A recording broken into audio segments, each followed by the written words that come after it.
Accountancy, accountancy, जी हाँ, accountancy start कर रहे हैं।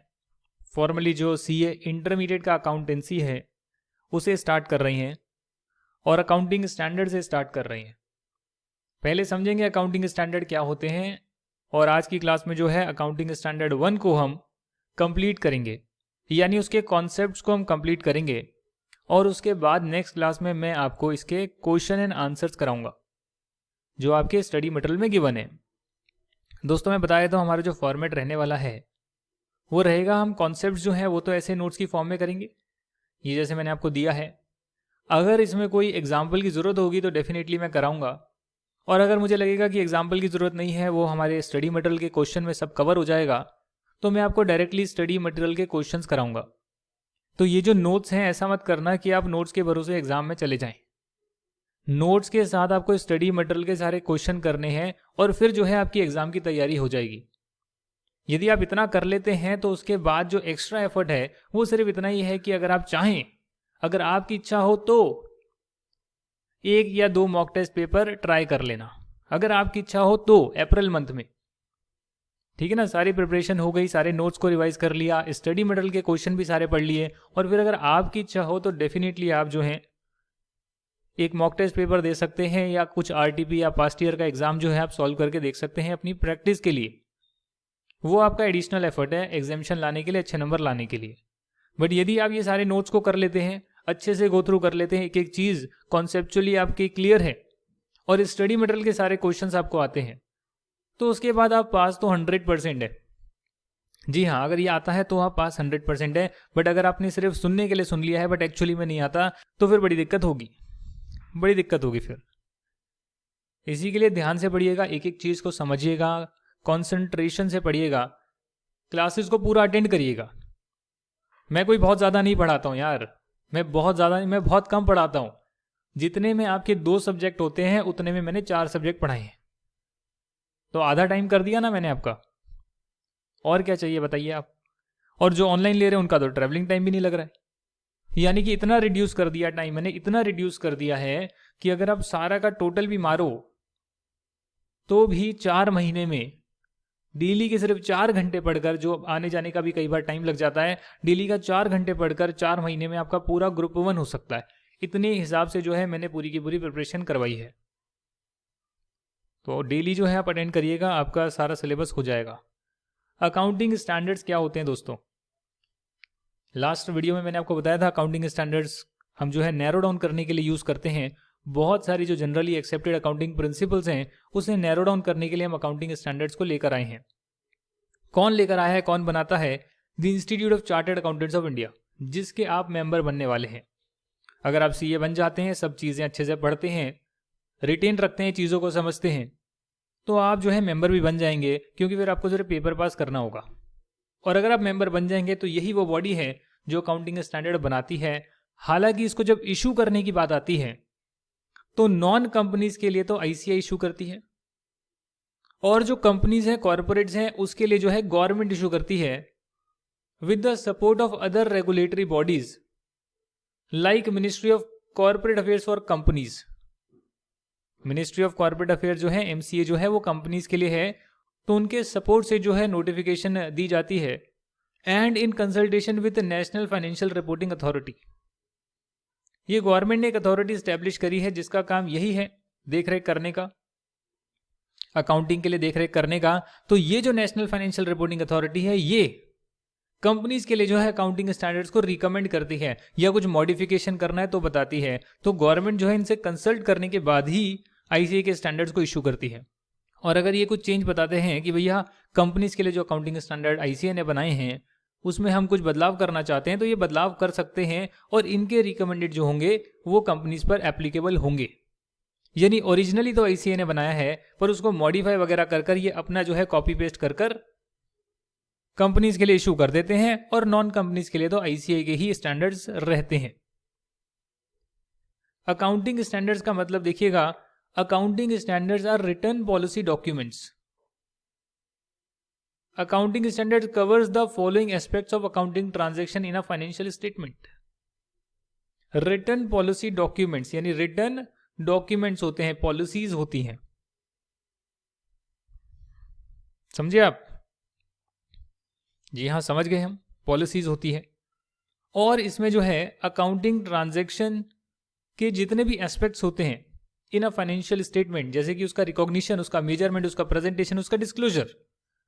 आप कोई भी अकाउंटिंग ट्रांजैक्शन को सबसे पहले आप क्या करेंगे? रिकॉग्नाइज करेंगे, मेजर करेंगे कितने अमाउंट पर उसको रिकॉर्ड करना है, प्रेजेंट कहां पर करना है, उसका डिस्क्लोजर कुछ एडिशनल जाना है नहीं जाना है। तो उस ट्रांजैक्शन के रिगार्डिंग ये जो चीजें होती है उसके बारे में अलग अलग अकाउंटिंग स्टैंडर्ड बात करते हैं, अलग अलग टाइप की ट्रांजैक्शन के बारे में बात करते हैं। जैसे फॉर एग्जांपल मैं आपको बता देता हूं, AS2 जैसे है वो इन्वेंटरी की वैल्यूएशन की बात करता है, AS1 अकाउंटिंग पॉलिसी की बात करता है, कुछ जो है आपके गवर्नमेंट ग्रांट पर जो ट्रांजैक्शंस होती है उसकी बात करते हैं, कुछ आपका AS जैसे हो गया आपका AS10 तो प्रॉपर्टी प्लांट इक्विपमेंट की बात करता है, AS11 हो गया फॉरेन एक्सचेंज की बात करता है, AS16 हो गया बोरोइंग कॉस्ट की बात करता है, AS13 हो गया इन्वेस्टमेंट अकाउंटिंग की बात करता है। तो अलग अलग टाइप की ट्रांजैक्शन के लिए अलग अलग पॉलिसी डॉक्यूमेंट्स बने हैं जिन्हें हम अकाउंटिंग स्टैंडर्ड्स बोलते हैं, और उनमें उन पर्टिकुलर चीज़ों की मेजरमेंट, उनकी प्रेजेंटेशन, उनका रिकॉग्निशन, उनका डिस्क्लोजर के बारे में बातें लिखी होगी। क्या बेनिफिट होते हैं सर इसके? कुछ फायदा भी है क्या? हाँ जी भैया, फायदा तो है ना। It reduces the window dressing, यानी फ्रॉड करने के चांसेस जो है कम से कम हो जाते हैं, क्योंकि जो स्टैंडर्ड प्रैक्टिसेस हैं उसको डिफाइन कर दिया तो डेफिनेटली उसको फॉलो करेंगे तो फ्रॉड कम से कम होंगे, और अगर आपको छूट दे दी तो फ्रॉड करने के तरीके जो हैं बहुत ज़्यादा हो जाते हैं। तो इसीलिए it reduces window dressing, it improves the consistency, सभी लोग जो है लगभग सेम चीज़ें फॉलो करेंगे तो यूजर्स को पढ़ने में आसानी होगी। मेक्स फाइनेंशियल स्टेटमेंट्स कंपेरेबल, एक एंटिटी की है दूसरी एंटिटी से कंपेयर करना है तो ऑलमोस्ट अकाउंटिंग स्टैंडर्ड फॉलो ही करे होंगे, और फॉलो करे होंगे तो डेफिनेटली वो कंपेरेबल भी होगा। Standardise process of each accounting aspect, मतलब अकाउंटिंग के जितने भी एस्पेक्ट हैं, रिकॉर्डिंग से लेकर मेजरमेंट, डिस्क्लोजर से लेकर प्रेजेंटेशन तक, सारे के सारे एस्पेक्ट को ये कवर कर लेता है और उनको एक स्टैंडर्डाइज फॉर्म में बताता है कि आपको ऐसे करना है। इससे क्या होता है दोस्तों? इससे जो है फाइनेंशियल स्टेटमेंट की रिलायबिलिटी बढ़ती है, यानी फाइनेंशियल स्टेटमेंट भरोसेमंद बनती है। सोचकर देखिए कि अगर आपने स्टैंडर्ड प्रैक्टिस फॉलो करी है और आप जो है एक particular set of practices consistently follow कर रहे हैं तो उससे जो है भरोसेमंद हो जाएगी फाइनेंशियल स्टेटमेंट। लोग भरोसा करने के लिए आएंगे कि हाँ आप जो है एक सही प्रैक्टिस को फॉलो करते हैं और कंसिस्टेंटली फॉलो करते हैं, तो हमारा भरोसा इस फाइनेंशियल स्टेटमेंट पर है। और दूसरी तरफ सोचकर देखिए जहां पर अकाउंटिंग स्टैंडर्ड्स नहीं है, कोई स्टैंडर्ड नहीं है, आप कुछ भी कैसे भी प्रेजेंट कर सकते हैं, कैसे भी दिखा सकते हैं, किसी भी अमाउंट पर रिकॉर्ड कर सकते हैं, तो क्या उस फाइनेंशियल स्टेटमेंट पर आप भरोसा करेंगे? नहीं सर, नहीं करेंगे, नहीं करेंगे। इस पर करेंगे जो अकाउंटिंग स्टैंडर्ड फॉलो कर कर चीजें रिकॉर्ड होती है, मेजर होती है, डिस्क्लोज होती है, डिपेंडिंग ऑन किस टाइप की ट्रांजैक्शन है। अभी जो है टोटल जो है बहुत सारे अकाउंटिंग स्टैंडर्ड्स हैं 1 से लेकर 29 तक, हालांकि 8 और 6 अब नहीं है, हटा दिए हैं। और CA इंटर ग्रुप 1 में जो है आपके जो अकाउंटिंग स्टैंडर्ड्स हैं वो है 1, 2, 3, 10, 11, 12, 13 एंड 16 जो हमें अभी करने हैं। मैं पहले सबसे आपको जो है सबसे पहले मैं आपको अकाउंटिंग स्टैंडर्ड्स कराऊंगा क्योंकि ये की होता है, क्रक्स होता है। उसके बाद में आपको जो है आपका मॉड्यूल नंबर 3 है और उस मॉड्यूल 3 में छोटे छोटे चैप्टर गिवन है, छोटे छोटे चैप्टर्स गिवन है, जैसे कि इन्वेस्टमेंट अकाउंटिंग में क्या होगा, हायर परचेज की आप रिकॉर्डिंग कैसे करेंगे, इंश्योरेंस क्लेम आएगा वहां पर आप कैसे रिकॉर्डिंग करेंगे, और आपका जो डिपार्टमेंटल अकाउंट्स है या ब्रांच अकाउंटिंग है वहां पर आप कैसे कैसे करेंगे। ये है आपका एक पार्ट।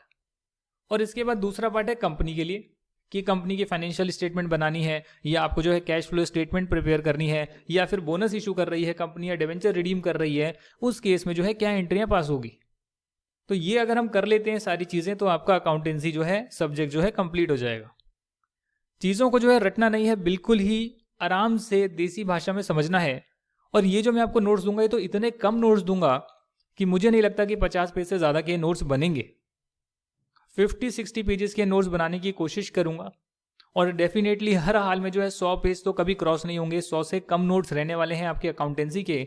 पर आपको इसकी रिवीजन बार बार करनी है। जैसे अकाउंटिंग स्टैंडर्ड के बारे में जानना है तो इसको आपने 3-4 बार पढ़ लिया, एक एक चीज दिमाग में छप गई। अकाउंटिंग स्टैंडर्ड 1 की हम बात कर रहे हैं, इसको भी 2-3 बार पढ़ लिया, एक एक चीज दिमाग में छप गई। और ऐसा आप हर बार करते रहेंगे तो डेफिनेटली आप जो है अकाउंटिंग जो है आराम से आप कर पाएंगे। मैं कहता हूं कि आप इसका प्रिंट आउट लेने की बजाय जो है हाथ से लिखें। जब आप हाथ से लिखेंगे तो आपको वो रिटेन भी रहेगा और जो है आप उसको बार बार पढ़ेंगे तो आपको ईजी लगेगा कि यार मैंने खुद लिखा है। अकाउंटिंग स्टैंडर्ड 1 आज हम डिस्कस करेंगे और उसके बाद मैं ज़्यादा और कुछ डिस्कस नहीं करूंगा, बस इतना ही मैं डिस्कस करूंगा। ज़्यादा है भी नहीं, 2 ही पेजेस हैं, 2 पेजेस भी पूरे नहीं है। अकाउंटिंग स्टैंडर्ड 1 है डिस्क्लोजर ऑफ अकाउंटिंग पॉलिसीज, यानी सबसे पहला अकाउंटिंग स्टैंडर्ड ही इसका बनाया है कि जितने भी और अकाउंटिंग स्टैंडर्ड्स हैं, जो भी आप पॉलिसीज वहां पर फॉलो करते हैं, उसे आप एक जगह पर डिस्क्लोज करेंगे। उसके लिए अकाउंटिंग स्टैंडर्ड 1 बना दिया। यानी ये भी एक अकाउंटिंग स्टैंडर्ड है जो कहता है कि आपको जो है सारी पॉलिसीज को डिस्क्लोज एक जगह पे करना है, ताकि हम वहां से पढ़ पाएं कि आपने किस किस चीज के लिए क्या क्या पॉलिसी को अडॉप्ट किया है। अकाउंटिंग पॉलिसी का मतलब होता है दोस्तों, accounting policy means specific accounting principles and methods of applying such principles in preparation and presentation of financial statements, यानी कि balance sheet and P&L। Specific accounting principles, policies का मतलब स्पेसिफिक अकाउंटिंग प्रिंसिपल्स, यानी वैसे तो अकाउंटिंग के बहुत principles होंगे, बट अगर उसको नैरो डाउन कर हम लिख लेते हैं तो उसे अकाउंटिंग पॉलिसीज बोलते हैं। मान के चलिए कि अब बहुत सारी चीजें होती है, आप कंपनी में जाते हैं और वहां कंपनी बोलती है कि भैया ये हमारी पॉलिसी में नहीं है। सुना होगा ना आपने, कंपनी की पॉलिसी में नहीं, ऐसा सुना होगा ना। तो क्या करती है कंपनी, बहुत सारी जो प्रैक्टिस है उसको नैरो डाउन कर अपनी पॉलिसी बना लेती है। सिमिलरली अकाउंटिंग में जो बहुत सारी प्रैक्टिस है उसको नैरो डाउन कर हमने अपनी पॉलिसीज बना ली है, जो ICA ने इशू करी है। वो अकाउंटिंग पॉलिसीज जो है उसका मतलब है specific accounting principles and methods of applying such principles. उनको हम कैसे अप्लाई करेंगे फाइनेंशियल स्टेटमेंट प्रिपेयर करने के टाइम, वो सारी जो चीजें हैं उसे हम अकाउंटिंग पॉलिसी बोलते हैं। जैसे कुछ एग्जाम्पल से समझ में आएगा आपको अकाउंटिंग पॉलिसीज क्या होती है। Point number 1, valuation of inventory. Inventory आप समझते हैं, जो सामान आप खरीदते हैं या फिर आप मैन्युफैक्चरिंग कर रहे हैं तो आप रॉ मटेरियल खरीदते हैं, उससे आप कुछ बनाते हैं और फिर उसको आप बेचते हैं। तो जब तक बिकता नहीं है वो आपके फिनिश गुड्स में आता है या वर्क इन प्रोग्रेस में आता है या रॉ मटेरियल पड़ा होता है, तो वो आपकी इन्वेंट्री होती है। खरीद के बेचते हैं, खरीद लिया बेचा नहीं, वो भी इन्वेंट्री होती है। तो वो जो इन्वेंट्री है उसे आप वैल्यू करते हैं कॉस्ट और NRV which ever is lower. ये हम अकाउंटिंग स्टैंडर्ड 2 में पढ़ेंगे कि ये क्या बोलता है, क्या है ये। यानी कि जो कॉस्ट है या जो नेट रियलाइजेबल वैल्यू है, जो भी कम होगी ना, हाँ, उस पर हम वैल्यू करेंगे। ये बात जो है अकाउंटिंग स्टैंडर्ड 2 में लिखी है। Similarly treatment of property plant equipment के लिए भी आपका अकाउंटिंग स्टैंडर्ड 10 बना है। पहले फिक्स्ड एसेट होता था, अब इसको ऐसे बोलते हैं प्रॉपर्टी प्लांट इक्विपमेंट। और इसमें जो है हम बहुत सारी चीज़ें पढ़ेंगे कि फिक्स्ड एसेट को कैसे हम कैपिटलाइज करते हैं और उसके बारे में जो स्पेसिफिक पॉलिसीज बनी हुई है उसे हम जानेंगे। सिमिलरली जो फॉरेन एक्सचेंज है उसके ट्रीटमेंट के लिए भी, कि फॉरेन एक्सचेंज में जो फ्लक्चुएशन आता है उसका ट्रीटमेंट आप कैसे करेंगे, कैसे रिकॉर्ड करेंगे, कैसे प्रेजेंट करेंगे, मेजर करेंगे, डिस्क्लोज करेंगे, उसके लिए भी जो है अकाउंटिंग पॉलिसीज बनी है, उसका अलग स्टैंडर्ड है। मेथड ऑफ डेप्रिसिएशन है, उसे यहाँ पर काट दिया गया है।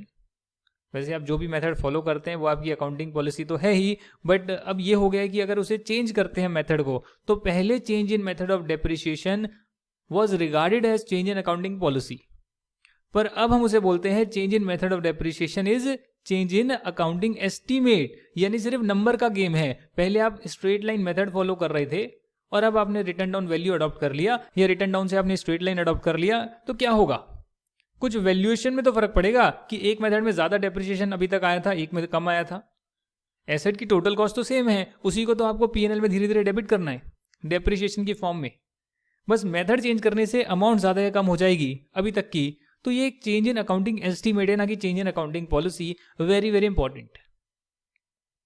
11th-12th में हमने किया होगा, डेप्रिसिएशन का पता होगा, इसके लिए मैं ज्यादा डिटेल में नहीं बता रहा। इनटेंजिबल एसेट्स जो होते हैं जिसे आप छू नहीं सकते, देख नहीं सकते, महसूस कर सकते हैं, copyright, trademark, know how etcetera etcetera. कोई आपने पेटेंट करवा ली कोई चीज, तो वो सब आपका इंटेंजिबल एसेट है। एंड इंटेंजिबल एसेट के लिए भी कैसे ट्रीटमेंट होता है, रिकॉर्डिंग का और बाकी चीजों का, वो सारी चीजें जो हैं उसके लिए जो अकाउंटिंग पॉलिसीज बनी है वो यहाँ पर हम डिस्कस करेंगे। रिसर्च डेवलपमेंट एक्सपेंसेस की ट्रीटमेंट भी हम अलग से डिस्कस करेंगे। जो लीसेस होती है, लीसेस का क्या ट्रीटमेंट होता है, फाइनेंशियल लीज अलग होती है, ऑपरेटिंग लीज अलग होती है, उसे हम अलग से पढ़ेंगे। और बोरोइंग कॉस्ट का ट्रीटमेंट हम अलग से पढ़ेंगे। हालांकि लीजेस वाला शायद अभी आपके कोर्स में है नहीं, वो शायद ग्रुप 1 में तो नहीं है, पर जब भी आएगा तब हम पढ़ेंगे। तो ये कुछ उदाहरण के तौर पे बताने की कोशिश करी है कि इन इन जगहों पर जो है अलग अलग ट्रीटमेंट प्रिस्क्राइब्ड हैं और इसके अलग अलग अकाउंटिंग स्टैंडर्ड बने हुए हैं। तो यहाँ जो भी आप ट्रीटमेंट फॉलो करें, जो भी आप मेथड को फॉलो करें, जैसे भी आप चीज़ को रिकॉर्ड करें, उसे बोलते हैं कि आपने ये अकाउंटिंग पॉलिसी फॉलो करी है। और जितनी भी आपने अकाउंटिंग पॉलिसीज फॉलो करी है, अकाउंटिंग स्टैंडर्ड 1 बोलता है कि आप उसको एक जगह पर डिस्क्लोज करेंगे। AS1 requires disclosure of significant accounting policies followed by the entity and these should be disclosed at one place. Very important. आप एक कहीं करते हैं, एक कहीं करते हैं, काम नहीं चलेगा। एक पर्टिकुलर जगह पर जो है सारी अकाउंटिंग पॉलिसीज को डिस्क्लोज करना पड़ता है। यहां पर देखिएगा कुछ एग्जांपल लिखे हुए हैं।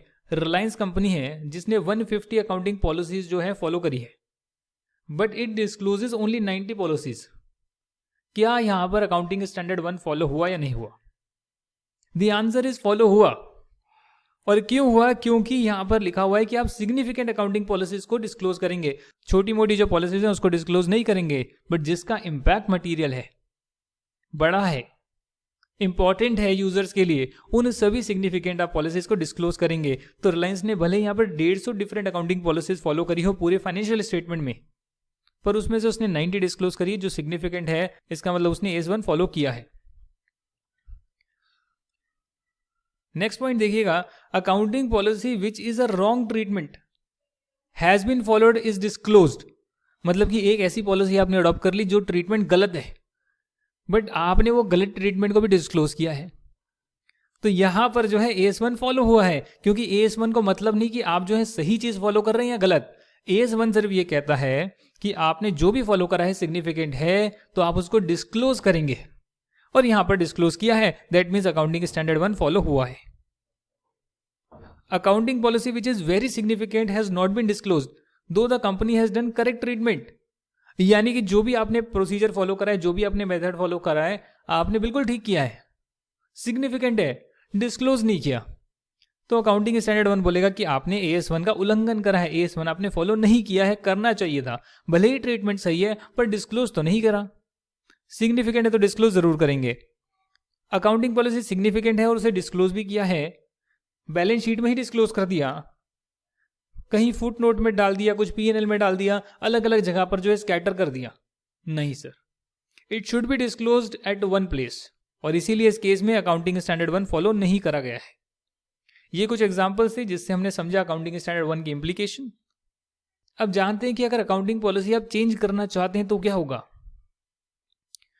हो सकती है क्या चेंज, बताइए आप, सोचिए जरा।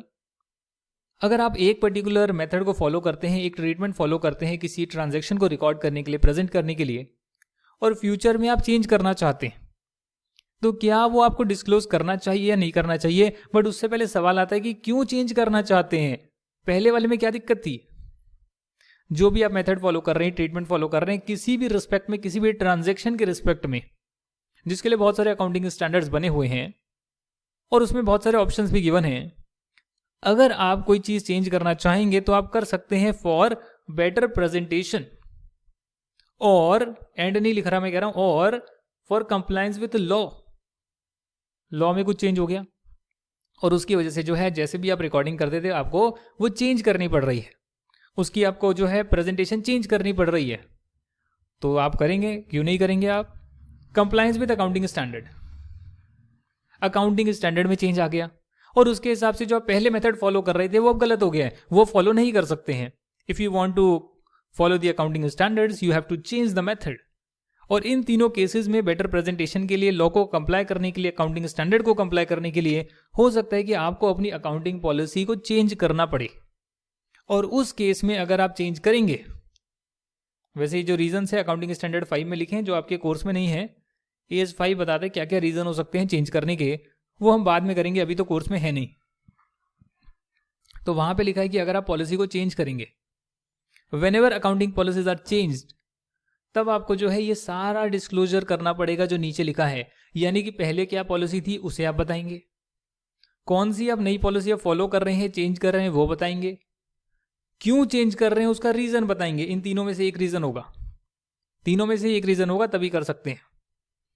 और लास्ट में आप बताएंगे effect of such change on profit, कि अगर चेंज हुआ तो उस चेंज नहीं होता तो क्या प्रॉफिट होता, और चेंज होने से क्या प्रॉफिट हुआ है, उसका इंपैक्ट क्या है, डिफरेंस क्या है, वो आप बताएंगे यूजर्स को। क्योंकि भैया आपने बोल दिया मैंने चेंज करा है, इस रीजन के लिए मैंने चेंज करा है, बट उससे इंपैक्ट क्या पड़ेगा आप नहीं बताते तो किसको पता लगेगा। तो इसीलिए आप चारों चीजें बताएंगे, पहले क्या पॉलिसी थी, अब क्या पॉलिसी है, इन केस आपकी पॉलिसी चेंज होती है तो, अदरवाइज जरूरत नहीं है, क्या रीजन था और इसका इफेक्ट क्या था। अगर चेंज मटेरियल है तो डेफिनेटली आप उसको डिस्क्लोज करेंगे, बट मटेरियल है बट उसकी अमाउंट नहीं निकाल पाते। It can not be ascertained, ascertained का मतलब पता लगाना, और कैन नॉट का मतलब नहीं, तो नहीं पता लगा पाते अमाउंट। उस केस में आप फैक्ट को डिस्क्लोज करेंगे कि भैया ये चेंज तो है, इसका इंपैक्ट जो है वो हम कैलकुलेट नहीं कर पा रहे हैं। इतनी सी बस बात है। जैसे एग्जांपल के तौर पे मान लेते हैं change in valuation of stock.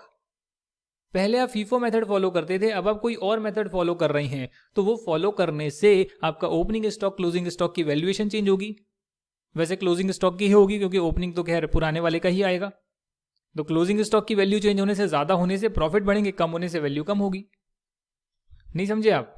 ये जो है आपका ऐसे P&L जो बनता है, इसमें क्रेडिट साइड पे सेल्स आती है और क्लोजिंग स्टॉक आता है, और यहाँ ओपनिंग स्टॉक परचेजेस आता है और ग्रॉस प्रॉफिट निकलता है बैलेंस। तो अगर ये क्लोजिंग स्टॉक बढ़ जाएगा तो क्रेडिट साइड बढ़ जाएगी तो प्रॉफिट बढ़ेगा, और क्लोजिंग स्टॉक कम हो जाएगा मेथड चेंज करने से तो प्रॉफिट कम होएगा। तो जो भी इसका इंपैक्ट है वो भी आप डिस्क्लोज करेंगे, रीजन भी डिस्क्लोज करेंगे, पहले क्या मेथड था बाद में क्या मेथड है, पहले क्या पॉलिसी थी बाद में क्या पॉलिसी, उसे भी डिस्क्लोज करेंगे।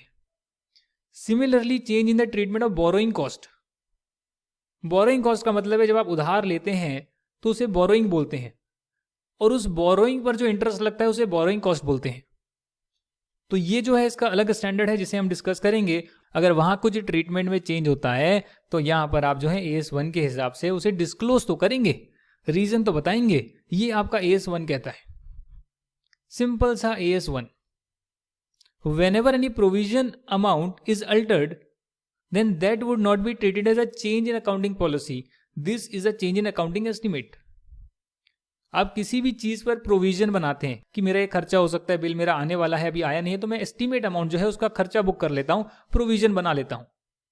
प्रोविजन फॉर एम्प्लॉय बेनिफिट बनता है, provision for gratuity, provision for leave encashment बनता है, क्योंकि वहां आपको पता नहीं होता कितने लोग छोड़कर जाएंगे, और छोड़ने के बाद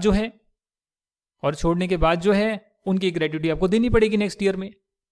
तो नहीं पता होता, बट आप प्रोविजन तो बुक करते हैं, एस्टीमेट तो आप करते हैं, एक्चुरियल वैल्यूएशन करवाते हैं, उसके बाद आप जो है ये सारा काम करते हैं। तो अगर उनकी वैल्यूएशन में चेंज हो रहा है तो उसका मतलब ये नहीं कि आपने पॉलिसी चेंज कर दी, पॉलिसी आपकी वही है, सिर्फ आपका अमाउंट चेंज हुआ है, एस्टीमेट में चेंज हुआ है, तो उसे आपको ये डिस्क्लोज वगैरह करने की इतना जरूरत नहीं है, यानी ऊपर वाली चीजें फॉलो करने की जरूरत नहीं है। ये बात तो हुई आपको क्या डिस्क्लोज करना होता है। अब बात करते हैं आपको क्या डिस्क्लोज नहीं करना होता है। फंडामेंटल अकाउंटिंग एजम्पशन, यानी कि अगर आप कुछ डिस्क्लोज नहीं करते हैं तो ये माना जाएगा कि आपने ये 3 फंडामेंटल एजम्पशन फॉलो करी है, going concern, accrual concept and consistency. यानी कि जो भी आपने फाइनेंशियल स्टेटमेंट बनाए हैं वो इस हिसाब से बनाए हैं कि आपकी एंटिटी फॉरएवर के लिए चलने वाली है, आने वाले काफी सालों के लिए चलने वाली है, इनफाइनाइट टाइम के लिए चलने वाली है, आगे बंद नहीं होने वाली है, ये सोचकर फाइनेंशियल स्टेटमेंट बनाई गई है। ठीक है ना? कोई भी प्लान डिसकंटिन्यू करने का नहीं है बिजनेस, ये जो है हम एज्यूम करेंगे। अगर प्लान है डिसकंटिन्यू करने का तो डिस्क्लोज करो। ये जो 3 एजम्पशन है ये हम मानेंगे कि फॉलो की जा रही है अगर आप डिस्क्लोज नहीं करते, और अगर ये फॉलो नहीं की जा रही इनमें से एक भी, तो आपको डिस्क्लोज करना पड़ेगा। एक्रूअल कॉन्सेप्ट कहता है कि आपको ट्रांजैक्शन को रिकॉर्ड करना है जब वो अक्कर होती है, वेदर और नॉट इन कैश। वेदर और नॉट इन कैश, आपने जो है चाय भी, चाय का खर्चा आ गया, आप कहते हैं पैसा मैं अगले महीने दूंगा, पर खर्चा तो इस महीने आ गया, इसको बुक कर लो। इसे एक्रूअल कॉन्सेप्ट बोलते हैं कि आपका खर्चा हो, रेवेन्यू हो, जो भी ट्रांजैक्शन हुई, आपने सामान बेचा, कस्टमर कहता है पैसे अगले साल दूंगा, मार्च में बेचा, वो कहता है अगले अप्रैल में दे दूंगा, तो आपके लिए तो अगला साल हो गया ना। क्या करोगे आप सेल रिकॉर्ड करोगे, आप बोलोगे भैया मैं एक्रूअल कॉन्सेप्ट फॉलो कर रहा हूं। अगर आप कैश बेसिस फॉलो कर रहे हैं तो आपको डिस्क्लोज करना पड़ेगा, और अगर आप एक्रूअल बेसिस फॉलो कर रहे हैं तो डिस्क्लोज करने की आवश्यकता नहीं है। ये अकाउंटिंग की बात है, मैं इनकम टैक्स की बात नहीं कर रहा हूं। अकाउंटिंग की बात कर रहा हूं, तो ये जो है एक्रूअल कॉन्सेप्ट होता है। वेदर एक्चुअली रिसीव्ड और पेड हमें मतलब नहीं है, ट्रांजेक्शन जब अकर हुई है हम उसे रिकॉर्ड करेंगे, accrual concept. And consistency assumption, कि जो भी हमने पॉलिसीज को लिया है, जो भी हमने पॉलिसीज को हमने पहले फॉलो किया है, उसी को हम अभी भी अप्लाई कर रहे हैं, उसमें कोई भी अभी चेंज नहीं किया है, ना ही फ्यूचर में हमारा करने का इरादा है। ये चीज जो है हम एज्यूम करेंगे। और अगर आप चेंज करना चाहते हैं अपनी पॉलिसी, कंसिस्टेंटली फॉलो नहीं करना चाहते, तो आप डिस्क्लोज करेंगे। यानी आप बिजनेस को डिसकंटिन्यू करना चाहते हैं, डिस्क्लोज करेंगे। आप एक्रूअल बेसिस फॉलो नहीं कर रहे, आप डिस्क्लोज करेंगे। आप कंसिस्टेंटली अपनी पॉलिसी को फॉलो नहीं करना चाहते जो पहले करी थी, आप डिस्क्लोज करेंगे। बट अदरवाइज हम मानेंगे कि आप ये तीनों चीजें फॉलो कर रहे हैं अगर आप कुछ भी डिस्क्लोज नहीं करते हैं। इसे बोलते हैं फंडामेंटल अकाउंटिंग असम्पशन।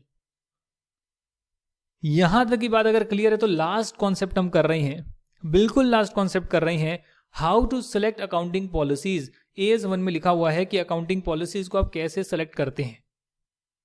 दोस्तों, जो प्राइमरी कंसीडरेशन होता है, सबसे पहला कंसीडरेशन कोई भी पॉलिसी को सेलेक्ट करना, वो होता है true and fair view of financial statement, कि जो भी पॉलिसी सेलेक्ट करें उससे फाइनेंशियल स्टेटमेंट का ट्रू एंड फेयर व्यू आए। ट्रू एंड फेयर यानी कि जो उसके यूजर्स हैं उनको कोई मिस स्टेटमेंट ना दिखे, उसमें मिस स्टेटमेंट ना लगे, मिसलेड ना कर दे, उसे ट्रू एंड फेयर बोलते हैं। कि जो चीजें उससे देखकर समझ में आ रही है उसका वही मीनिंग हो। कंपनी की जो स्टेट ऑफ अफेयर है, जैसे चल रही है वैसा ही प्रेजेंटेशन हो। ये नहीं कंपनी घाटे में है बट अकाउंट्स में तो प्रॉफिट दिख रहे हैं।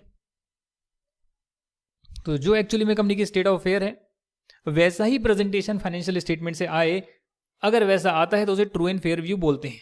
शॉर्ट में समझाए, बाकी तो ऑडिट में करेंगे। यह है प्राइमरी कंसीडरेशन, कि आपको कोई भी पॉलिसी सेलेक्ट करने से पहले देखना है कि क्या उससे ट्रू एंड फेयर व्यू आ रहा है या नहीं आ रहा। तो अलग अलग टाइप की इंडस्ट्री हो सकती है, उनके लिए अलग अलग पॉलिसीज फॉलो करी जाती है, सब लोग सेम नहीं करते, इसीलिए अकाउंटिंग स्टैंडर्ड में अलग अलग ऑप्शंस गिवन है। और सेकेंडरी कंसीडरेशन होता है कि ये जो तीन चीजें हैं ये फॉलो करी जाए, यानी prudence, materiality and substance over form. Prudence का मतलब आपकी पॉलिसी ऐसी हो कि आप जो उस पॉलिसी को फॉलो करें तो आप थोड़े कंजर्वेटिव रहें, यानी कि जो एक्सपेंसेस अनसर्टेन भी हैं, एक्सपेंसेस आपके अगर अनसर्टेन भी हैं, हो भी सकते हैं नहीं भी हो सकते, तो भी आप उन्हें रिकॉर्ड कर लें। पर अगर आपको लग रहा है फ्यूचर में रेवेन्यू हो सकता है, मतलब अभी मैंने ऐसा कुछ ट्रांजैक्शन करी है जिससे फ्यूचर में मेरा जो है रेवेन्यू हो सकता है, अभी नहीं हुआ है, तो उसे रिकॉर्ड तभी करें जब एक्चुअली में रेवेन्यू हो। इसे बोलते हैं प्रूडेंस, कि इनकम को आप रिकॉर्ड करें जब वो सर्टेन हो जाए 100%।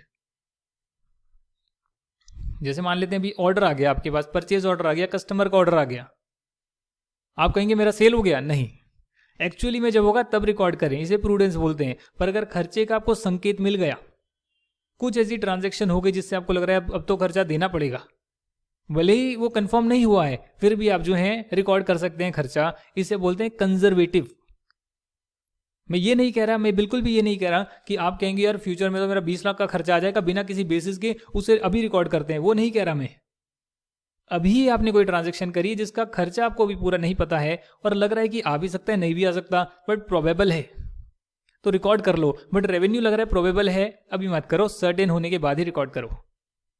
ये आपका प्रूडेंस का कॉन्सेप्ट है। और मटीरियलिटी क्या होता है कि जो आइटम मटीरियल है, यानी कि ऐसे आइटम जिससे कि यूजर्स ऑफ फाइनेंशियल स्टेटमेंट को फर्क पड़ सकता है, उन सभी आइटम को आप डिस्क्लोज करेंगे और इममटीरियल आइटम को इग्नोर करेंगे। पॉलिसी ऐसी ही होनी चाहिए कि जो इममटीरियल आइटम्स के लिए ना बने, मटीरियल आइटम्स के लिए बने, जिससे कि यूजर्स ऑफ फाइनेंशियल स्टेटमेंट को इंपैक्ट पड़ता है। उन चीजों के कम या ज्यादा होने से यूजर्स ऑफ फाइनेंशियल स्टेटमेंट के डिसीजन में इंपैक्ट पड़ता है। और आखिरी है सब्सटेंस ओवर फॉर्म, यानी कि जो एक्चुअली फैक्ट है उसको ज्यादा इंपॉर्टेंस देनी चाहिए रेदर देन लीगैलिटी क्या है। फॉर एग्जाम्पल हायर परचेज की ट्रांजैक्शन होती है, आपने शायद पढ़ा होगा, सुना होगा, नहीं तो मैं बता देता हूं। ये ऐसी ट्रांजैक्शन होती है जिसमें कि इंस्टॉलमेंट देते रहते हैं और आखिरी इंस्टॉलमेंट की जब पेमेंट होती है तब जो है बंदा ओनर बनता है। बट हमें मालूम है कि यार वो जो बंदा यूज कर रहा है एसेट को ले गया है, भले ही हायर परचेज ट्रांजैक्शन पर लेकर गया है, फाइनली तो ओनर बन ही जाएगा 99% केसेस में। तो उसी को बोलते हैं कि भाई तू ओनर अभी नहीं भी है बट फिर भी तू अपनी बुक्स में रिकॉर्ड कर ले। इसे बोलते हैं सब्सटेंस ओवर फॉर्म।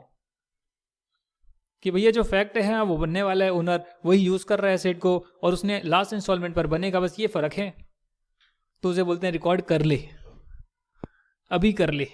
पता लगे उसने सारी इंस्टॉलमेंट दी, तब तक एसेट की वैल्यू ही खत्म हो गई, अब क्या ही रिकॉर्ड करेगा। तो यहां जो है फैक्ट को देखा जाता है, यानी लीगल ट्रांजैक्शन तो ऐसे हुई है कि भैया ओनर मैं हूं, बट जो हमने उसका form substance over form, but उसका जो सब्सटेंस है वो है कि सामने वाले बंदा ही जो है इसका ओनर बनेगा सारी इंस्टॉलमेंट देने के बाद, तो उसी की बुक्स में रिकॉर्ड करने देते हैं। अकाउंटिंग का प्रिंसिपल्स ही कहते हैं। तो जो भी आप पॉलिसी, जो भी आप लाना चाहें, ट्रू एंड फेयर व्यू तो आना चाहिए, और ये 3 प्रिंसिपल्स फॉलो होने चाहिए। सेकेंडरी कंसिडरेशन प्रूडेंस का, मटीरियलिटी का एंड सब्सटेंस ओवर फॉर्म का। अब जब भी आपको क्वेश्चन आएगा इस पर्टिकुलर चैप्टर से, इस पर्टिकुलर टॉपिक से, तो आप इसका जवाब दे पाएंगे। नेक्स्ट क्लास में मैं आपका स्टडी मटेरियल के सारे क्वेश्चंस कराऊंगा अकाउंटिंग स्टैंडर्ड 1 के, और फिर मैं अकाउंटिंग स्टैंडर्ड 2 करके जो है 3 कर जो है 3 तो खैर हम कैश फ्लो स्टेटमेंट के साथ करेंगे। 2 के बाद मैं आपको 10 कराऊंगा, 11, 12 कराऊंगा और 16 कराऊंगा। बस इतना ही कराना है। अकाउंटिंग स्टैंडर्ड 13 है, उसका अलग चैप्टर है इन्वेस्टमेंट अकाउंटिंग। अकाउंटिंग स्टैंडर्ड 3 है कैश फ्लो स्टेटमेंट, उसका अलग आपका चैप्टर है, तो हम उसे वहां पर कवर कर लेंगे। फिलहाल अकाउंटिंग स्टैंडर्ड 2, 10, 11, 12 एंड 16, यानी 1, 2, 3, 4, 5 अकाउंटिंग स्टैंडर्ड और कराने हैं और आपके अकाउंटिंग स्टैंडर्ड कंप्लीट हो जाएंगे। 2 को छोड़ के उनके चैप्टर हैं तब कर लेंगे, बात खत्म सर। तो एक बार अगर ये हो गया, ये वाला हमारा टास्क पूरा हो गया, और उसके बाद जो आपके 4-5 चैप्टर्स हैं वो हो गए, तो ऑलमोस्ट जो है अकाउंटेंसी का बर्डन हट जाएगा। अभी है बर्डन, अभी काफ़ी चीज़ें करनी है, पर अगर अकाउंटिंग स्टैंडर्ड्स का पार्ट हो गया और जो छोटे छोटे चैप्टर हैं मॉड्यूल 3 है वो सारा हो गया, फिर आप कह सकते हैं कि हमारा जो है 70-80% तो हो गया है। वो जो 20% है कंपनी की फाइनेंशियल स्टेटमेंट, 2-4 छोटे छोटे चैप्टर, वो हम कर लेंगे। Thank you very much for watching this video. Bye, see you in the next class.